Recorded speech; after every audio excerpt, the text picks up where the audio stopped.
নমস্কার।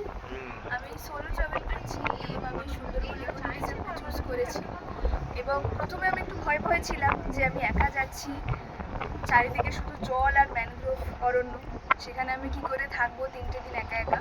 কিন্তু যখন আমি সুন্দরবন ইকোট্যুরিজমকে চুজ করলাম, তারপরে সাধনায় যখন আমরা এসে উঠলাম, আমরা প্রত্যেকে 3 দিনের জন্য আমরা একটা ফ্যামিলি হয়ে গেলাম। মানে আমার একটা মুহূর্তের জন্য আমার মনে হয়নি যে আমি একা রয়েছি। তার উপরে রয়েছে আমাদের যে দাদারা রয়েছেন, আমাদেরকে নিয়ে যাচ্ছেন।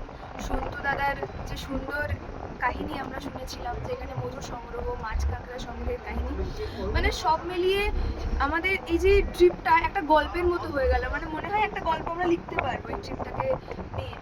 তো আমার এটাই অনুরোধ যে আপনারা আসুন, শুধু আমার মুখের কথা শুনে নয়, আপনারা আসুন, এসে আপনারা প্রত্যক্ষ করুন, আপনারা এক্সপিরিয়েন্স করুন জিনিসটাকে। আমি বলতে পারি যে আপনারা হতাশ হবেন। Thank you.